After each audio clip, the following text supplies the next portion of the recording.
இறைவா நீயே அனைத்தும். இறைவா நீ நன்றாக இருக்க வேண்டும். அன்புடன் அகத்திய மாமுனிவர் வாக்கு. உலகம் அறியாத புரட்டாசி விஷ்ணுவில் ரகசியங்கள். சித்தன் அருள் 1940. 3 முறை இந்த வாக்கினை நன்கு கேட்டு அதன்படி செய்து நீங்கள் முன்னேற்றம் அடைவீர்களாக. வாருங்கள் நம் அன்பு குருநாதரின் விஞ்ஞான வாக்கின் உன் செல்வோம். செப்டம்பர் 14, 2025 அன்று குருநாதர் அகத்திய பெருமான் உரைத்த பொதுவாக்கு. வாக்குரைத்த ஸ்தலம் காக்கும் சிவன் காசி. அழகாக வீற்றிருக்கும் அழகாக வீற்றிருக்கும் விக்னேஸ்வரனே. விக்னேஸ்வரனே.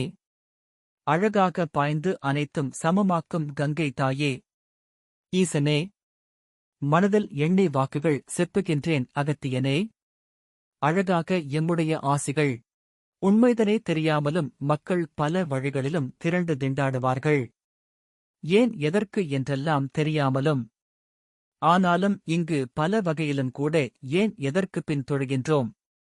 ஏன் எதற்கு, அதாவது மகாலய பற்றம் தன்னில் கூட ஏன் எதற்காக செய்கின்றோம் என்பதையெல்லாம் வழி வழியாக நிச்சயம் பின் அப்படியே செயல்பட்டதை நீங்களும் பின் செயல்பட்டு வந்து கொண்டே இருக்கின்றீர்கள்.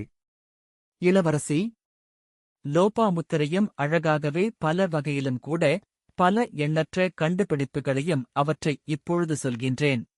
நமது அன்னை லோபமுத்திரை தாயார் காசியின் இளவரசி. அவருக்கு மிகவும் பிடித்த ஸ்தலம் காசி. இங்குதான் சுற்றி திரிந்து கொண்டிருப்பார் என்று குருநாதர் ஏற்கனவே வாக்குகள் உரைத்திருப்பது நினைவில் கொள்க. வளிமண்டலத்தில் பல கிரகங்கள். இதை சமநிலைப்படுத்த நிச்சயம் எப்படி ஏது என்று அறிய பல உரைகளிலும் சொல்லிவிட்டேன். காந்தகம் இறைவனே. ஆனாலும் பல வகையான மனிதரிடத்தில் அனைவரிடத்திலும் நிச்சயம் பின் அதிர்வெண்கள் பல பல. ஆனாலும் அவை தன்கூட சரியான பின் பூதம் தன்னிலே. அதாவது பூத பிம்பம் நிச்சயம் பின் காணலாம். பூதக் கண்ணாடி லென்ஸ், அதாவது நுண்ணோக்கி மைக்ரோஸ்கோப், இதன் மூலம் மனித உடம்பில் உள்ள அதிர்வெண்களை காணலாம்.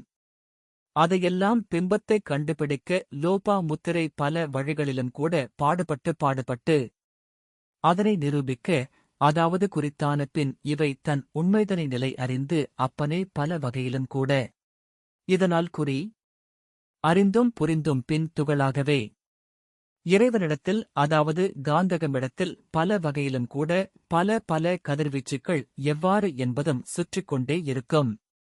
காந்த புலம் போல கதிர் இயக்கங்கள்.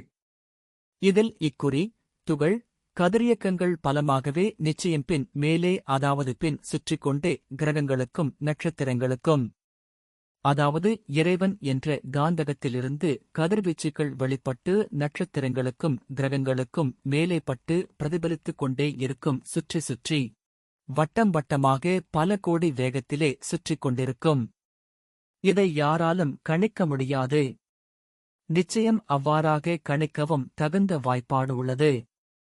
அதையும் கூட லோபா முத்திரையும் சரியாக கண்டுபிடித்து நிச்சயம் இன்றைய விஞ்ஞானிகள் இவ்வாறு பல மைல் சுற்றுகின்ற பொழுது நிச்சயம் அவை தன், அதாவது ஒரு துளி, அதாவது கடுகளவு கண்ணிமைக்கும் நேரத்தில் பல கோடி பின் மைல்களை கடந்துவிடும். இவ்வாறு இருப்பதை யாராலும் எதனாலும் கண்டுபிடிக்க முடியாது இன்றைய விஞ்ஞானிகளால். இதனால் நடுவில் காந்தகம் பரிபூரணம் இவை அறிந்தும், நடுவில் காந்தகம் எனும் இறைவன், அதைச் சுற்றி கிரகங்கள் நட்சத்திரங்கள் இவை தன் நிரூபிக்கவே அவற்றுக்குள்ளே செல்ல வேண்டும் அக்குறி. இதனை எப்படியோ வைத்துக் கொள்ளலாம். இக்குறியானதை, அதாவது இவ்வாறு கிரகங்களாக நட்சத்திரங்களின் நாமத்தையும் அதேபோல் குறி என்ற நிச்சயம் ஒரு துகளே. இதனால் இவ்வளவு வேகத்தில் கதிரியக்கங்கள் பல வழிகளிலும் கூட கதிர்கள் பின் இன்னும் சிறிய சிறிய அணுக்கள் என்பதெல்லாம் சுற்றிக் கொண்டிருக்கும் பொழுது குறிகளாக உள்ள அணுத்துகள்கள் இவை நிச்சயம் இறைவன் என்ற அவ்காந்தகத்தில் ஒட்டிக் கொள்வது என்பது சாதாரண விஷயம் இல்லை. இவ்வளவு வேகத்தில் நிச்சயம் சுற்றுகின்ற பொழுது நிச்சயம் பின் அக்கதிரியக்கம் எதை என்று பொறுத்து அனுகூலம். இதனால் நிச்சயம் அக்காந்தகத்தில் நிச்சயம் இவ்வளவு வேகத்தில் சுற்றிக் கொண்டே இருக்கும் பொழுது சில நேரங்களில் கூட நிச்சயம் அக்காந்தகம் நிச்சயம் பின் அசைவடையும். இவ்வாறு அசைவடைகின்ற பொழுது அக்குறித் துகளானது கீழே விழும். இதனால் அக்குறிப்பின் துகளானதற்கு உயிர் இருக்கும். இப்பொழுது மனிதர்கள் சரியான சக்தி படைத்தவர்களுக்கு மட்டுமே நிச்சயம் அக்குறி அதை ஈர்த்துக் கொள்ளும். இதை உடம்பில் பட்டு இதனால் எவர் அதை அங்கிருந்து விழும் குறியானது எதை என்று கூற துகள் மனிதனின் உடம்பில் அதாவது ஒட்டிக் கொண்டிருக்கும் பொழுது அதற்கு ஏற்ற குறிகளையும் கூட அனைத்தும் ஒன்றாக இணைக்கும். இதனால் நிச்சயம் எங்கெங்கு அதாவது இவை எங்கிருந்து சென்றதென்றால் குவியில் இருந்தே சென்றது. காந்தக குவியில் இருந்து. அப்பனே தெரிந்து கொள்ளுங்கள் அப்பனே. தெரியாமல் எதையும் செய்து விடாதீர்கள் என்பேன் அப்பனே. தெரியாமல் நிச்சயம் செய்து விட்டாலும் இறைவனை உணரப்போவதில்லை. அப்பனே இதனால் புதுமையான விஷயங்களை யான் சொல்வேன் அப்பனே. நீங்களே புது விஷயங்களை கூட அகத்தியன் சொல்லி இருக்கின்றான். எவ்வாறு பயன்படுத்தலாம் என்றெல்லாம் யோசனைகள் வரும்.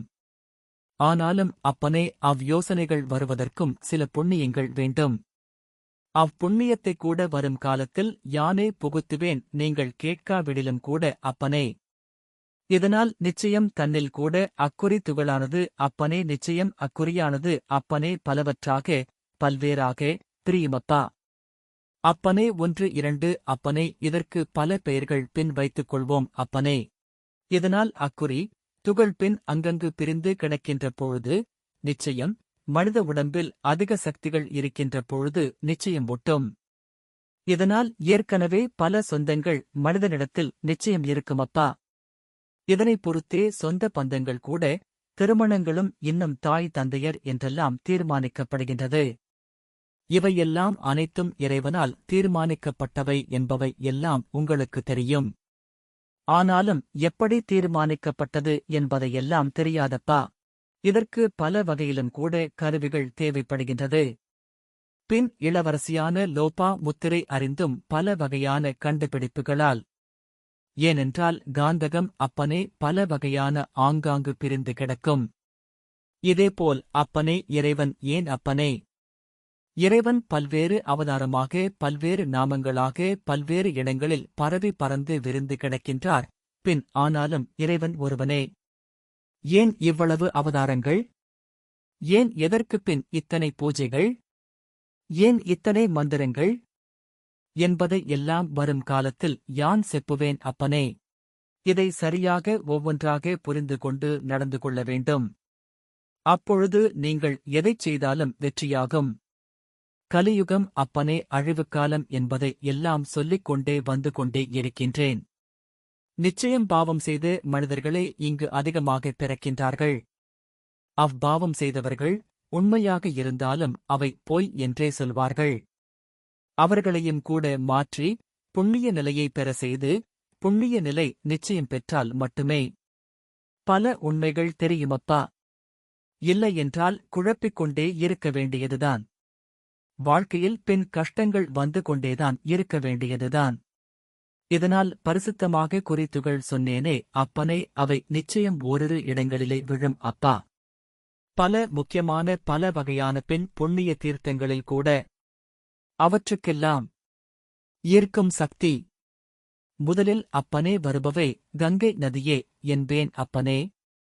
அதாவது நிச்சயம் இமயத்தில் இருந்து ஈசனின் தலையில் இருந்து ஓடுவது எங்கெல்லாம் எவை என்று கூற அவ்வளவு சக்திகள் அப்பனே. அப்பனே காந்தகத்தை இன்னொரு வில் வடிவத்தில் ஒரு ஒளி இப்புரட்டாதி மாதத்தில் நேராக சென்று அக்காந்தகத்தை அடையும் அப்பா. செல்கின்றதே. வில்லானது அதுதான் விஷ்ணு என்றே தெரிவிக்கின்றார்கள் அனைவருமே. அதுதான் விஷ்ணு அப்பனே. அங்கு காந்தகத்தை ஒரு இடி இடிக்கும் என்பேன் அப்பனே. அதற்கும் சில வருடங்கள் அதாவது 1 கோடி எவை என்று புரியாத அளவிற்கு கூட இருந்தாலும் பல மைல்கள் எட்டி நிச்சயம் தன்னில் கூட தொடும் என்பேன் அப்பனே.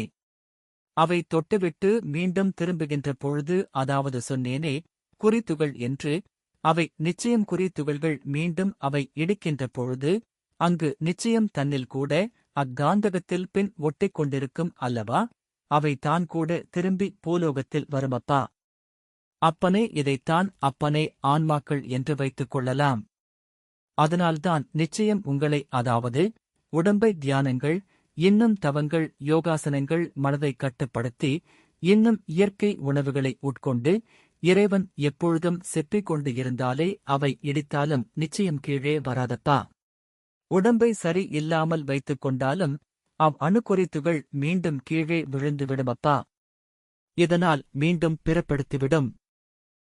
புரட்டாதி மாதத்தில்தான் நிச்சயம் அவ்வில் அம்பானது இடித்து மீண்டும் வரும். ஆனாலும் அதன் சொந்தங்கள் அக்குறித்துகள் நிச்சயம் அதன் சொந்தங்கள் கீழே பூமியில் இருக்குமப்பா. இதனால் அக்குறித்துகளுக்கானது அனைத்து ஞாபகங்களும் இருக்குமப்பா. ஆனாலும் காந்தகத்தில் பின் ஒட்டிக் கொண்டிருக்கும் பொழுது நிச்சயம் எதுவும் தெரியாதப்பா. அதாவது காந்தகம் என்பது இங்கு இறைவன் என்று சொல்லிவிட்டேன். காந்தகத்தில் ஒட்டிக் கொண்டிருக்கும் பொழுது நிச்சயம் அக்குறித்துகளுக்கு ஒன்றும் தெரியாதப்பா. அக்குறித்துகளானது நிச்சயம் பின் சொந்தங்கள் புவியில் இருக்கும் அல்லவா அப்பனே, நீங்கள் அதாவது உங்கள் உடம்பில் இருக்கும் அப்பா. அவை தன் நிச்சயம் அவ்வாறாக எங்கெங்கு பல வகையான பின் ராமேஸ்வரம், காசி இன்னும் பல வகையான புண்ணிய நதிகளிலும் கூட நிச்சயம் சக்திகள் அதிகம். உடனடியாக ஆற்றல் புண்ணிய நதி இங்கிருந்து அப்பனே. புண்ணிய நதி இங்கு மனதில் நினைத்துக் கொண்டாலே இக்குறித்துகளானது அப்பொழுது அங்கு பின் காந்தகத்தில் ஒட்டிக் கொண்டிருக்கும் அல்லவா, அதாவது இறைவனிடத்தில் ஒட்டிக் கொண்டிருக்கும் அல்லவா. அவ்வளவு சக்திகள் இக்குறித்துகளானது அப்பனே நிச்சயம் இங்கு மனதார நினைத்துக் கொண்டு புண்ணிய நதிகளில் நீராடி பித்ரு தர்ப்பணம் இவை விடுகின்ற பொழுது அதற்கும் அப்பனே ஒரு சத்தம் கேட்கும் அப்பா. யாரோ நினைக்கின்றார்கள் என்று அப்பனே. இவை ஓங்கி அடித்தால் எப்படி சத்தம் கேட்கின்றதோ அதேபோல் அப்பனே அமைதியாக மனதில் நினைத்தாலே அக்குறித்துகளுக்கு அடிபோல் சப்தம் போல் கேட்கும் அப்பா. அப்பொழுது ஞாபகம் வரும், நம் சொந்தங்கள் கீழே இருக்கின்றது. நிச்சயம் அப்பொழுது காந்தகத்தில் சிறிதளவு மேலே செல்லும். கீழே செல்லும் உராய்ந்து கொண்டே நிச்சயம் பின் காந்தகம் பின் புரிந்து கொள்ளும். அதாவது இறைவன் புரிந்து கொள்வான். அப்பனே நிச்சயம் தன்னில் கூட நினைக்கின்றான் என்று. அப்பனே அணு அதுதான் ஆன்மா என்பேன் அப்பனே. இறைவனிடத்தில் கூறும் என்பேன் அப்பனே. நினைத்துக் கொண்டிருக்கின்றான், கஷ்டப்பட்டுக் கொண்டிருக்கின்றான். ஏதோ ஏதாவது கொடு என்று. இவையெல்லாம் பின் பொதுவாக அனைவருக்கும் தெரிந்ததே. ஏன் எதற்கு பின் கொடுக்கின்றார்கள்? தர்ப்பணம் என்பதை எல்லாம் நிச்சயம் ஏதோ கொடுக்கின்றோம் ஆன்மாக்களுக்கு என்றெல்லாம். அப்பனே, ஆனாலும் ரகசியம் உடம்பு சாதாரணம் இல்லை என்பேன் அப்பனே. பல கம்பிகளால் உருவாக்கப்பட்டது. அதாவது சாதாரணமாக ஒரு மின்சாரம் எத்தனை உடம்பில் பலவகையான நரம்புகள்தான் மின்சாரம் போன்று அப்பனே. நிச்சயம் அதில் கூட பல வகையான துகள்கள் ஒட்டி உள்ளது சாதாரணமாக. அதனால்தான் அப்பனே உண்மை நிலை என் பக்தர்கள் நிச்சயம் வரும் காலத்தில் புரிந்து கொண்டு நிச்சயம் புதுமையான விஷயங்கள்.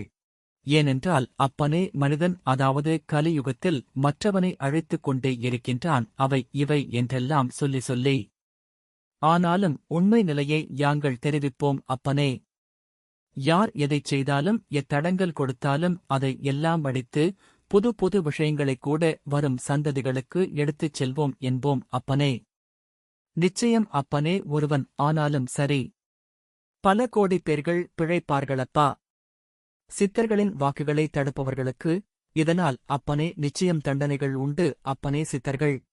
இது எல்லாம் இளவரசியான அப்பனே லோபா முத்திரை சரியாக கண்டுபிடித்து பல தெளிவுகளும் பெற்று இவ்வாறெல்லாம் பல வழிகளிலும் கூட பின் சுவடிகளில் எழுதி வைத்து அவையெல்லாம் நிச்சயம் இன்னும் கங்கை தன்னில் அடியில் மிதந்து கொண்டு அப்பனே அடியில்தான் உள்ளது.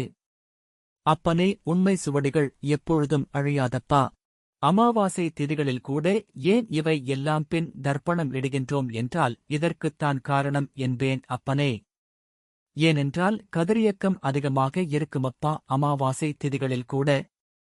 அவ்வாறாக பின் சுற்றுகின்ற பொழுது காந்தகத்தில் உள்ள சில குறித்துகள் அப்பனே மீண்டும் அதாவது ஆசைகள் அதிகமாக இருக்கின்ற பொழுது அப்பனே ஆன்மாவானது மீண்டும் அப்படியே கீழே விழும்.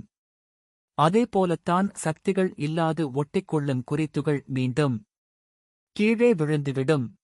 அதனால்தான் நிச்சயம் இவை செய்து செய்து இறைவனை நினைத்து நினைத்து அதை சக்தி ஊட்டினால் அப்படியே இறைவனிடத்தில் நிற்குமப்பா. அவ்வாறு நிற்கின்ற பொழுது அது தன் சொந்த துகள்களுக்காக அவை வேண்டிக் கொள்ளும் என்பேன் அப்பனே. இதனால் பரிசுத்தமான தன் சந்ததிகள் பெருகும், இன்னும் அப்பனே ஆசிர்வாதங்கள் கிடைத்து முன்னேற்றங்கள் கிடைக்கும் என்பேன் அப்பனே. இதனால் புரிந்து கொள்ளுங்கள் அப்பனே. இதனால்தான் அதாவது புறப்படும் பற்றி அதாவது மகாலய பற்றி தன்னில் கூட வேகம் எடுக்கும் சரிசமமாக அதாவது 3/4 பங்கு அவ்வில்லானது காந்தகத்தை அதாவது இறைவனை எட்டிவிடும். அப்பனே பின் 11 நாட்களில் அதாவது சில நாட்களிலே அவை எட்டுகின்ற பொழுதே அவை தொடுகின்ற பொழுதே இதையெல்லாம் செய்து கொண்டு வந்தாலே நிச்சயம் இன்னும் பலமாக அத்துகள் என்பேன் அப்பனே. அதனால்தான் அப்பனே இன்னும் அப்பனே விளக்கத்தோடு இன்னும் பல வகையான ஆனாலும் சித்தர்கள் ரகசியங்கள் அப்பனே புரியாதப்பா. இதனால்தான் அப்பனே உடம்பை சக்தியாக்குங்கள்.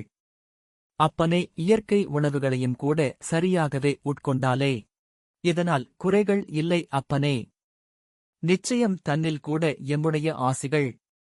அப்பனே காசிநாதனின் நிச்சயம் தன்னில் கூட காசி தேவியையும் பணிந்து அப்பனே நிச்சயம் தன்னில் கூட மறுவாக்கும் இன்னும் பல வாக்குகளும் கூட சித்தர்கள் பின் வாக்குகள் உரைக்க காத்துக் கொண்டிருக்கின்றார்கள் என்பேன் அப்பனே. லோபா முத்திரையோடு அப்பனே பின் நலன்கள் ஆசிகள் ஆசிகளப்பா ஆசிகள் கோடிகளப்பா. ஓம் அன்னை ஸ்ரீ லோபாமுத்ரா உடனுரை தந்தை அகத்திய மாமுனிவர் திருவடிகளில் சமர்ப்பணம். சர்வம் சிவார்ப்பணம்.